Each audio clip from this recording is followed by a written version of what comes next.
Et bienvenue dans cette nouvelle édition du soir. Il est 20h. Tout de suite, c'est les titres. Au sommaire de cette édition, parlons de l'élection sur un programme de rupture. Bassirou Diomaye Diakhar Faye. Un an après sa large victoire, l'opposition pourtant peint un tableau sombre de la première année de gouvernance du régime PASTEF. Par contre, du côté des citoyens, les avis divergent dans cette principale édition du soir. Et puis la collecte et la mise en décharge des déchets solides pourrait être suspendue à partir du 26 mars. C'est l'annonce faite par le collectif des concessionnaires du nettoiement du Sénégal qui dénonce le non-respect des engagements de l'État du Sénégal, à savoir le paiement des factures par l'État. Les explications à suivre dans ce journal. Et puis, à quelques jours de la fête de Korité, c'est l'effervescence dans les marchés de tissus. Au grand plaisir des commerçants, la vente est bonne. C'est du moins ce qu'ils ont témoigné. Certains d'entre eux qui se frottent déjà les mains. Un reportage signé Ndella Ndiaye au marché de Tilène à suivre en fin d'édition. Mesdames et messieurs, c'était les titres dans un instant de développement.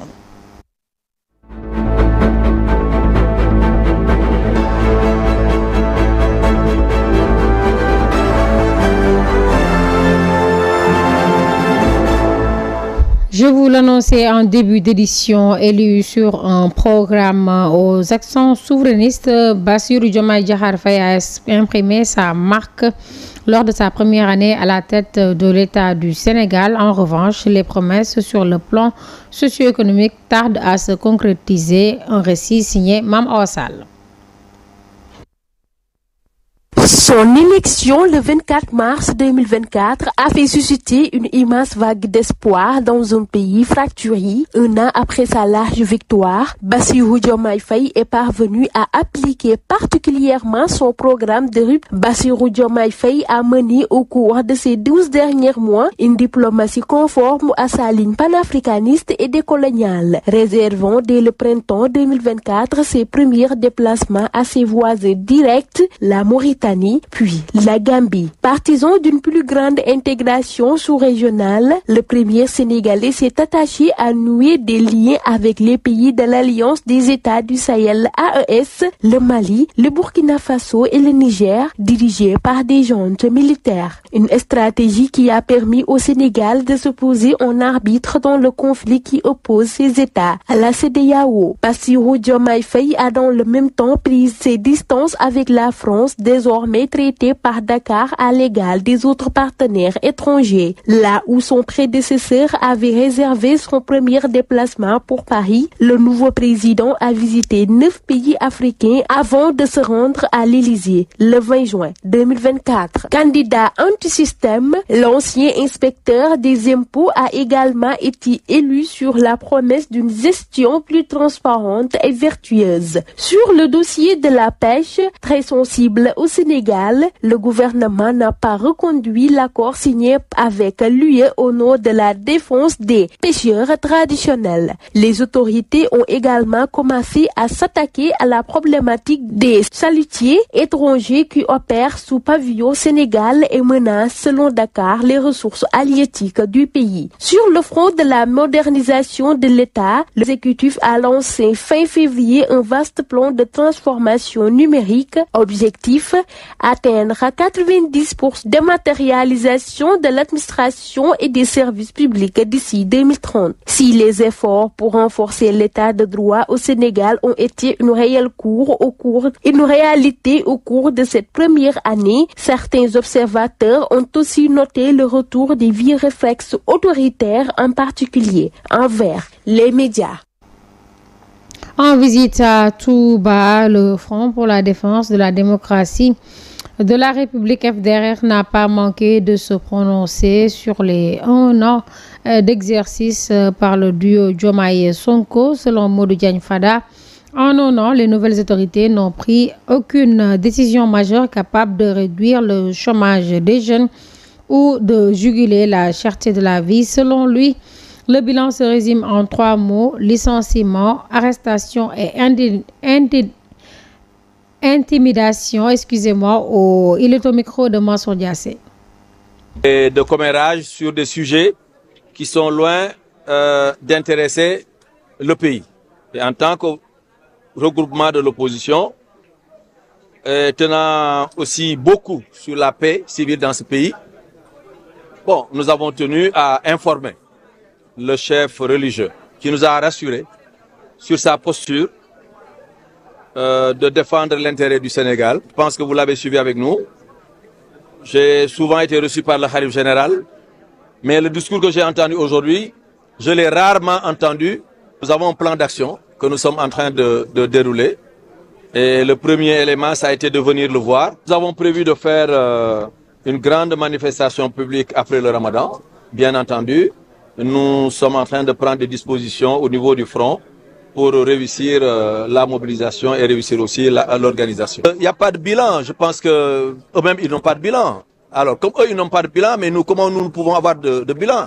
Il n'y a aucun acte concret posé, il n'y a aucune pierre posée, il n'y a aucune décision importante pour régler le problème des jeunes, pour régler le problème des femmes, pour régler le coût de la vie. Il n'y a rien. On peut, pour le moment, rien dire. Sinon, 1 an de pouvoir, 0 bilan. Et puis, 1 an de pouvoir déjà, les Sénégalais font le bilan du régime en place. Pour d'autres, le tandem Diomaye Sonko a du pain sur la planche et il reste toujours des promesses qui tardent à se concrétiser. Nous les écoutons au micro d'Abdoulaye Viediaye. Il n'y a rien à dire à nos autorités. Il suffit juste de voir les erreurs commises par l'ancien régime pour comprendre la situation.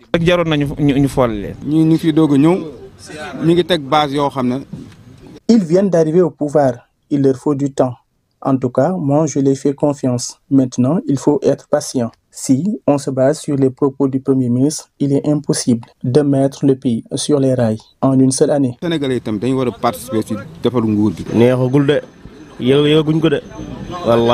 faut le dire, rien ne bouge depuis l'arrivée de ce nouveau régime. Tout est cher. Le riz, l'huile, le café, le sucre, bref, tout est en hausse avec ce régime.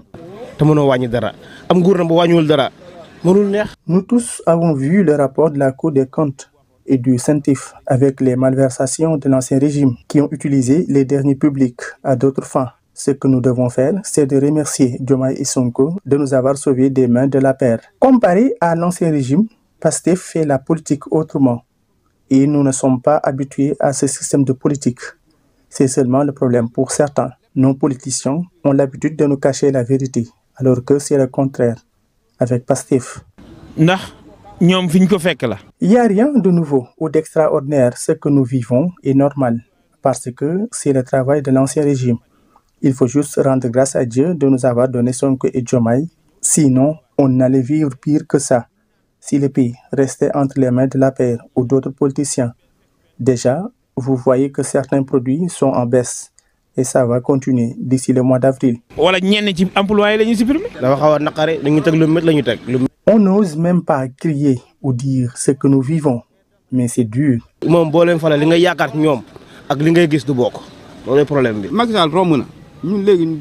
Macky Sall n'est plus là. C'est le passé. Maintenant, nous parlons de Diomaye et Sonko. Ils nous ont proposé un programme et une voie à suivre. Alors, le mieux est de les accompagner et que chacun apporte sa touche pour le développement du pays. Nous voulons juste que l'État nous aide.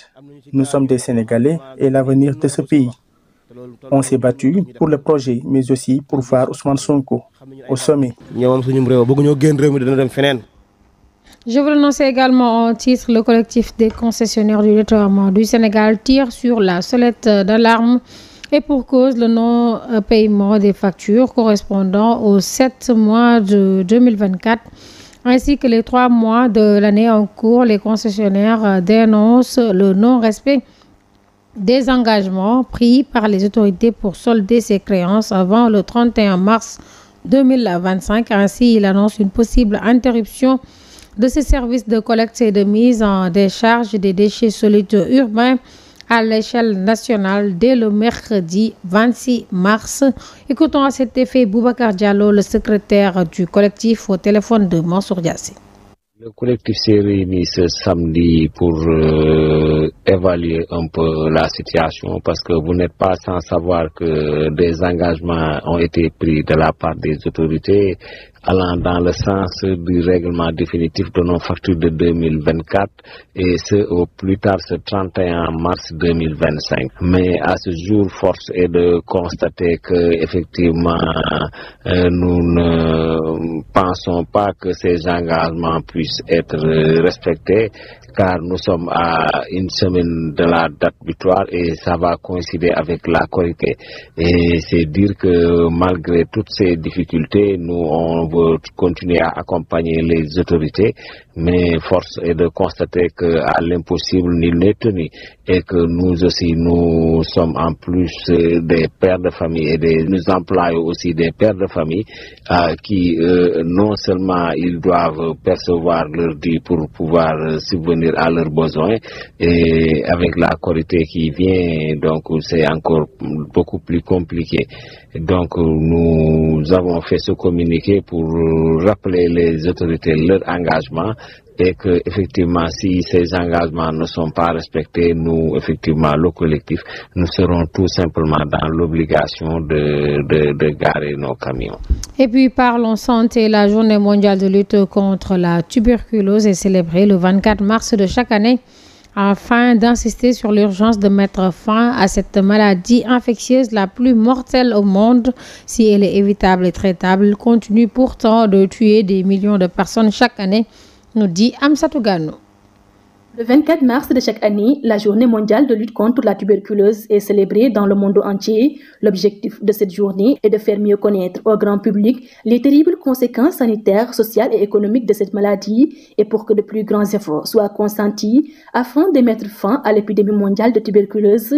Elle est une maladie infectieuse causée par la bactérie Mycobacterium tuberculosis, plus connue sous le nom de bacille de Koch, qui a été découvert par Dr Robert Koch le 24 mars 1882. Elle affecte dans la plupart des cas les poumons. Bien qu'elle puisse toucher d'autres systèmes corporels, la tuberculose se propage facilement dans les systèmes confinés. Elle se transmet notamment lorsqu'une personne tousse, parle, chante ou éternue. Ceux qui sont atteints de cette maladie sont souvent stigmatisés. C'est ce qui peut les dissuader de se faire dépister ou se soigner en vue d'éradiquer la maladie. Elle se manifeste par des toux prolongés, parfois avec du son, douleurs thoraciques, fatigue intense, amaigrissement, fièvre et sueur nocturne. Au Sénégal, un total de 16 595 cas de tuberculose de toutes formes confondues ont été recensés en 2024 par Fodé Danfara, coordonnateur du programme national de lutte contre la tuberculose. Sur les 15 595 cas, 11 181 sont des hommes contre 5 414 femmes, a-t-il indiqué. Cependant, bien que la tuberculose peut être mortelle, elle est souvent curable et peut être prévenue avec un diagnostic et un traitement approprié. Restons dans le même siège pour l'indice de la tuberculose. Selon l'OMS, le Sénégal enregistre 120 cas pour 100 000 habitants, qui est plus de 16 000 cas.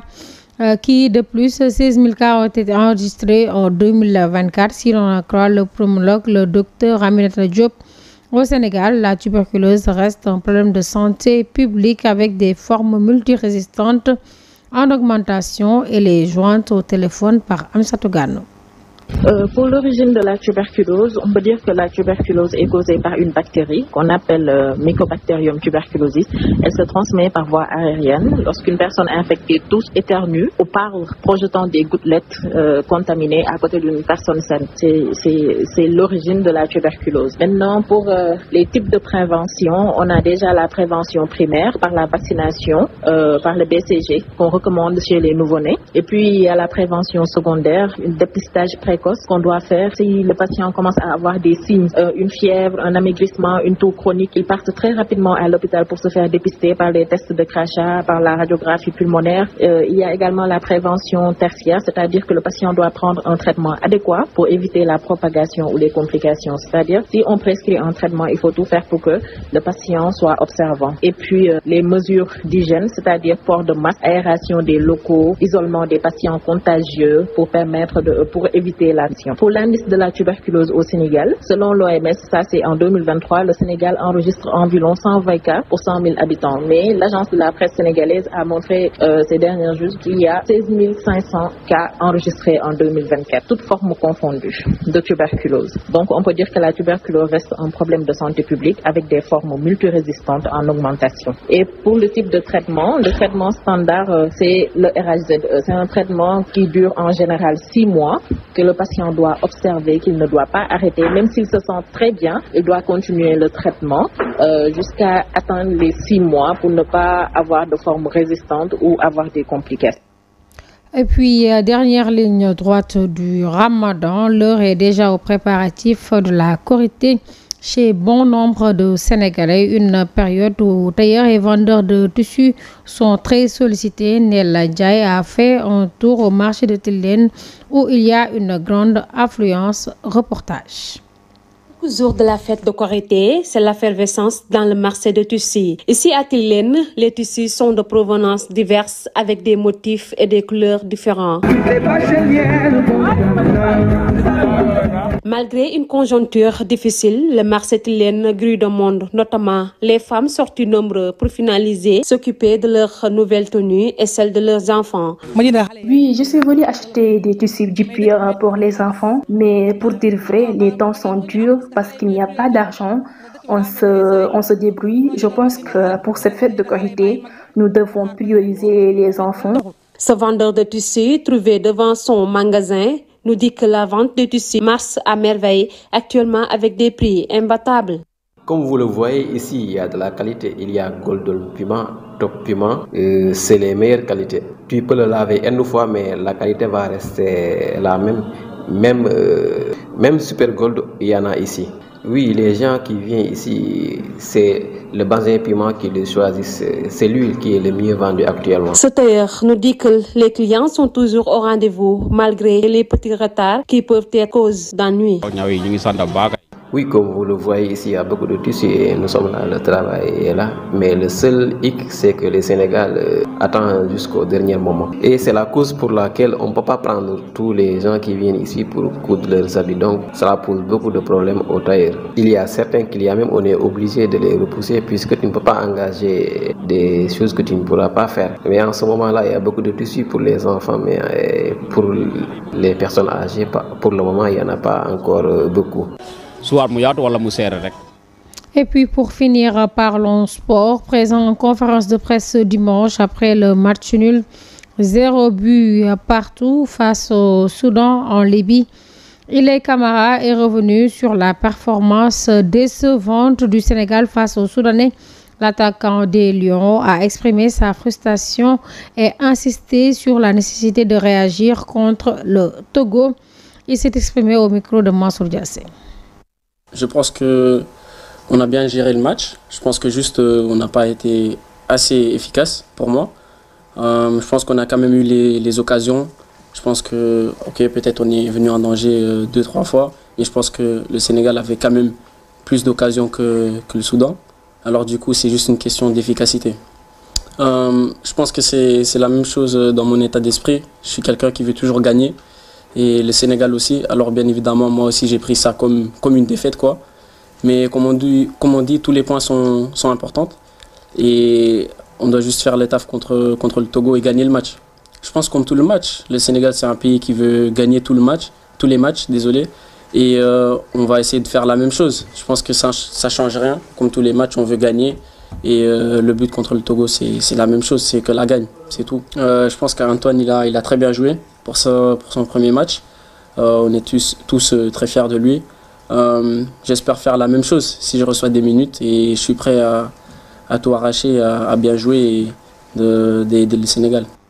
C'était Ilay Camara, un lion du Sénégal. Mesdames et messieurs, c'est cet élément qui met fin à cette principale édition du soir. Merci de l'avoir suivi et bonne suite des programmes sur Global Télévision. Bonsoir.